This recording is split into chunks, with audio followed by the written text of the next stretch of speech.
Okay, guys. Topic 2 test review. Yeah, let's just get to it. Which of them are functions? So when we're looking at graphs like this and like this and like this, we want to talk about the short vertical line test. Basically, if you drag a vertical line across, you can see whether there are points stacked up on top of each other. Take a look at this first one. We don't have any points stacked on top of each other. I have multiple points here, and there's no point like vertically on top of it. So this is a function because it passes the VLT, vertical line test. When we take a look at this one, we want to do compare the changes between the x's and the y's. No. We want to talk about inputs versus outputs. So I have these two inputs here of these x's that gives us different outputs, right? So not a function. Not a function because one input has multiple outputs.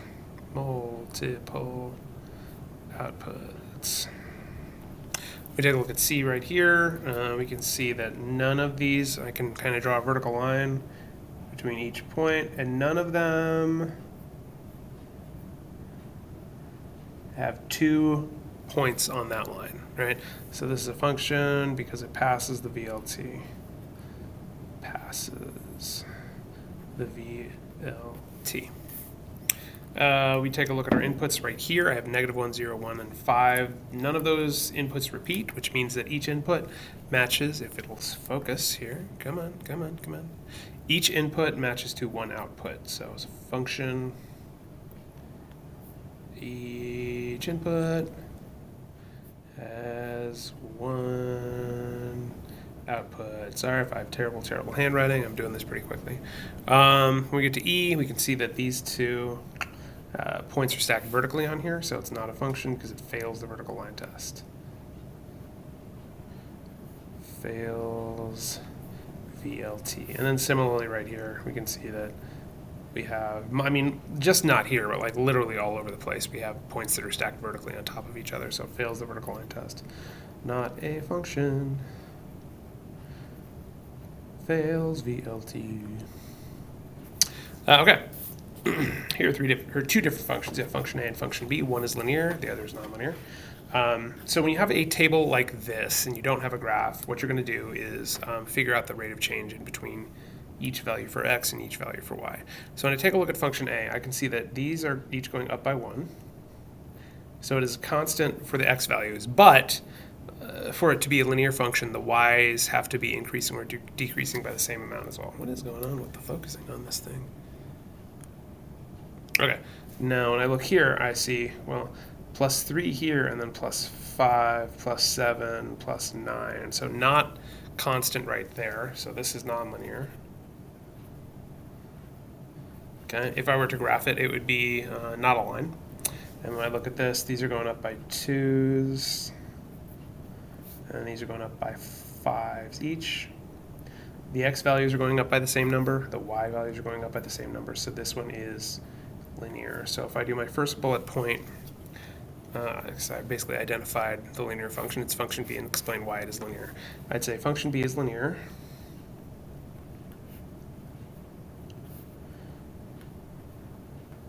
because it has a constant rate of change. Kaboom. So first bullet point right there. The student was looking at a different function represented by the equation y equals x squared. He claimed it was a linear function. Provide 3 ordered pairs that belong to this function. Now, if you're like, what's an ordered pair? Well, this is an ordered pair. -5, 5, right? -5, 5. All that means is that this point, this x and y value, are somewhere on this function when you graph it, right? So if I have this function, I'll put it in the middle, y equals x squared. I'm going to choose 3 different x's and plug them into this formula.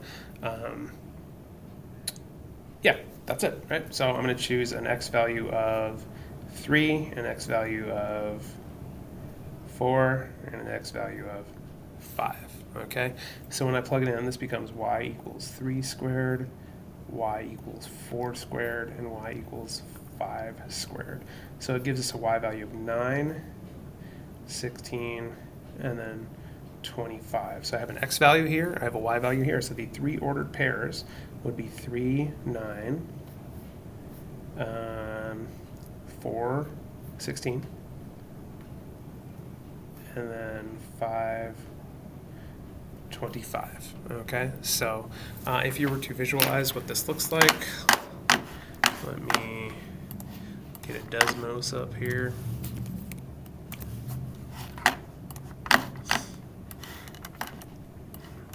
Pull this up. Okay, I'm going to put in y equals x squared, and you can see that when graphed, it looks like this. It's called a parabola, and I'm going to put a table in here, and then I'm going to put my x values in here. 3, 4, 5, delete, delete. And you can see that 3, 4, and 5 give me a 3, 9, 4, 16, 5, 25. And when I look at, let's do 15 here. When I look at each of the points, I have 3, 9 right here, 4,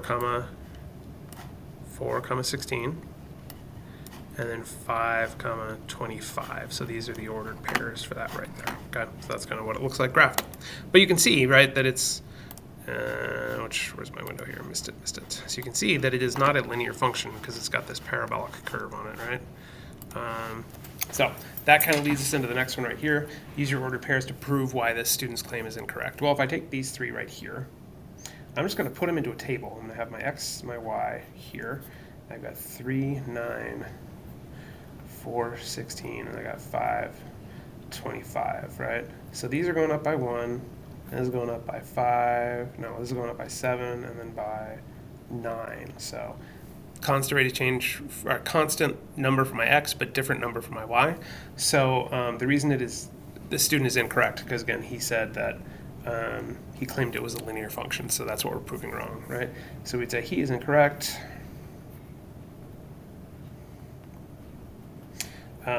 because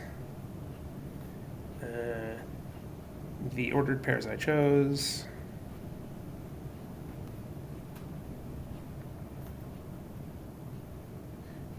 do not have a constant rate of change between them.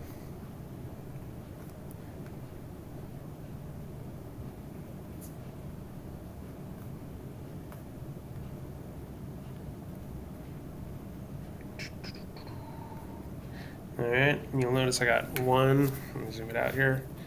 I got 1, 2, 3 bullet points answering each of those bullet points, right? So that's kind of how I would want you to organize your stuff right there. Okay, there's one typo on here that I discovered. This should not be y equals x squared, it is y equals 2 to the power of x rather than x squared. Okay, so fill out the table.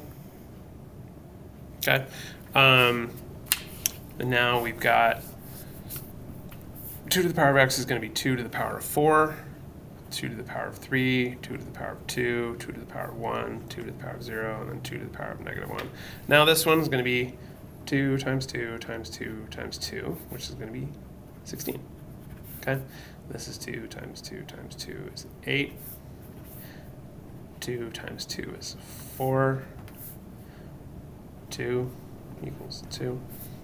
Okay, and then now we get to the point where it kind of like gets a little hinky because you can't really, like, when you have this to the power of 0, you're like, what is happening here? Is that a 0? Is that a 1? What happens here, right? So what I like to explain it by just looking at the pattern, right? I have my pattern like multiplying by 2 each time, right? Or dividing by 2 if you go backwards. So if I reverse my pattern, I divide by 2. 16 divided by 2 is 8, divided by 2 is 4, divided by 2 is 2, divided by 2 is 1, divided by 2 is 1/2. Okay, now the question on the test is going to be focused on that right there, right? So this 0 goes right here in this exponent, right? And so the idea here is that anything to the power of 0 is going to give you a value for a 1. And there you go. Describe each interval. I got 5 different intervals right here. Use vocabulary like increasing, decreasing, and constant. And then we'll talk about the slope as well, whether it's positive, negative, or flat, like 0.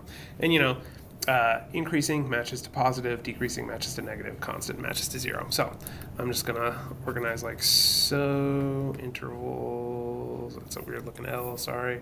1, 2, 3, 4, 5. So in interval 1, we have it is going up, so that's increasing, and that'd be positive. So we'll say increasing and positive.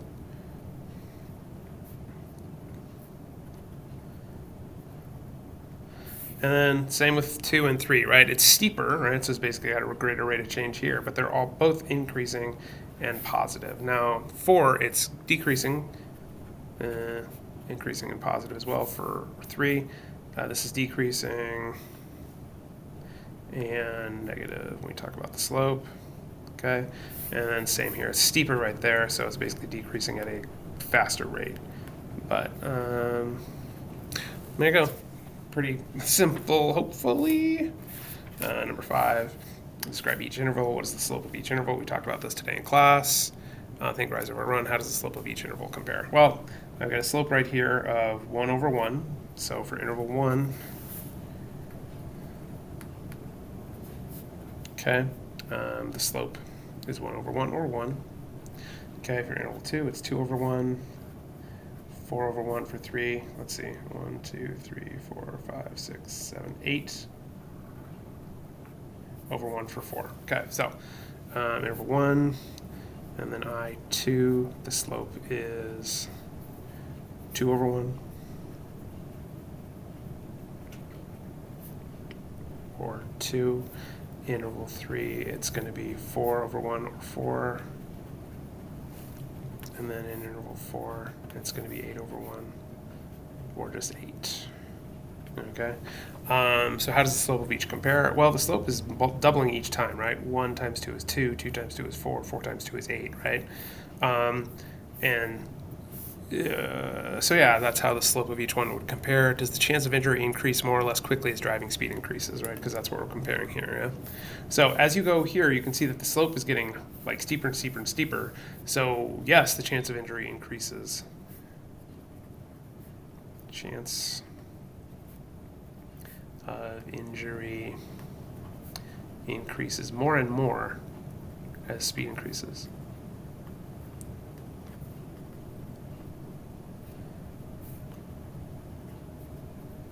Why did I capitalize that I? I don't know. What are you going to do? Okay. 2 different factories producing drones. Information is presented below. The one in Denver, and this is how fast they make drones. In Detroit, this is how fast they make drones, right? Write an equation that models the function between x, the number of minutes, and y, the number of drones made at the Denver factory. So that first one right here. These are all going to be in the form of y equals mx, right? Because they're all proportional. Okay, so y equals mx. It's going to be the number of drones produced divided by the number of minutes. So it's going to be y equals 140 over 40 x. Okay, now if we simplified this would be 14/4, which would be 7 halves. 7 halves x. And then the steps we took to create the equation would be like I took the number of drones made and divided by the time to find slope, and then put it into the equation.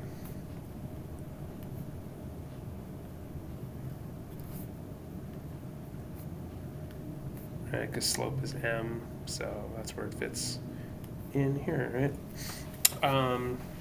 Okay, now let's see. Write an equation that models the function between x, number of minutes, and number of drones made at the Detroit factory. Same thing, but instead of a verbal description, a little story, we have a graph right here. So my suggestion here is to find 2 points that are on the line. Here to here, this is at, let's see, 20, 40, 60. Okay.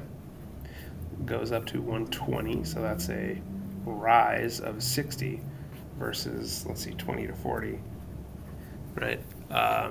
So basically 60 divided by 20 x, or y equals 3x, right? And then I found the rise over run.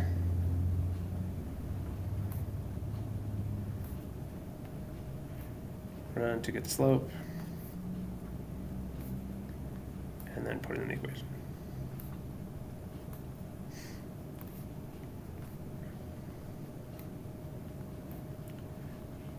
And again, I've got 4 bullet points to answer here, and make sure that my answer consists of 4 bullet points. Okay, so that's kind of how I want you to organize things.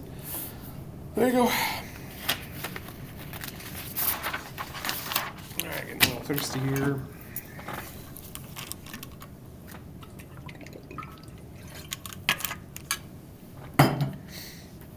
So square root of 66. Now, if I look at the perfect squares, let's see here. Sure, I've got this somewhere. Perfect. Good. Yeah, I don't know why it keeps doing that. Perfect squares right here. This is the exact poster I have on the wall.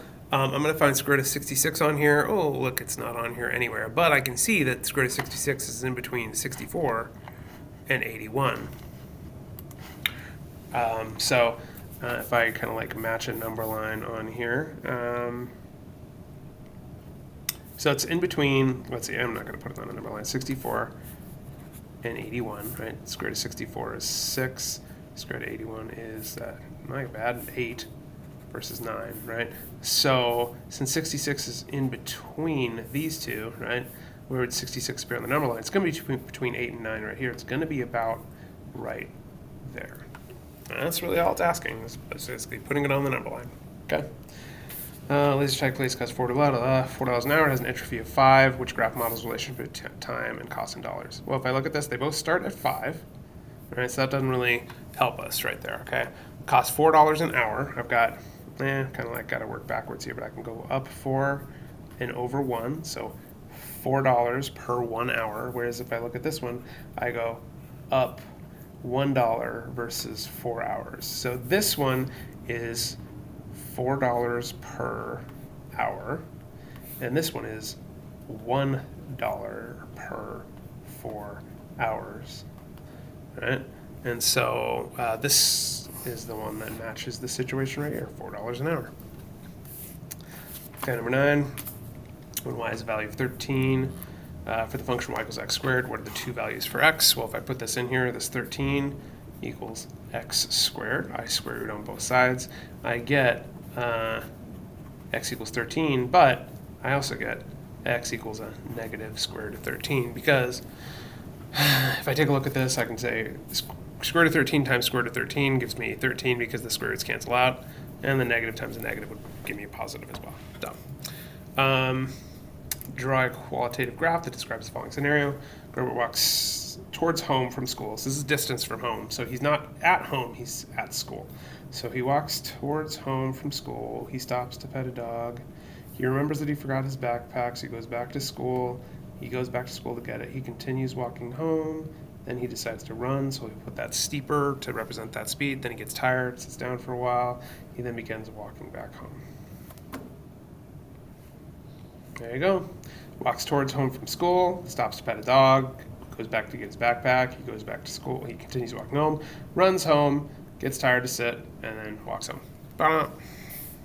Okay, consider the function. What is the value of y when x has a value of 4? So basically what we do is we take that x value, cross it out, plug 4 into it, just like so.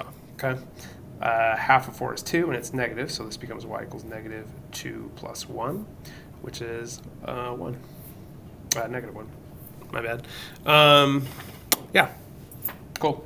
This one has a value of x when y has a value of negative 5. So we take that negative 5, replace the y with it. So negative 1/2 x plus 1. We subtract 1. Here we get negative 6 equals negative 1/2. Oops. Negative 1/2 x. We can rewrite this as negative x over 2, and I'm going to put it on the left side because I like it better. Negative 1/2 x, we're going to multiply by negative 2 here to cancel, negative 2 here to get x equals positive 12. Cool. Number 12, generate two ordered pairs that would cause this relationship to not be a function. Again, we're looking for two of the same output to make it not a function. So I could really put anything in my y values, it doesn't really matter. And I'm just going to duplicate one of the x values. I'll put 3 17, and then, I don't know, 425. So the two ordered pairs would be 317, and then 425. These are just two kind of random ones that I came up with to make this not a function again. You got that 3 and that 3, you got that 4 and that 4. And there you go.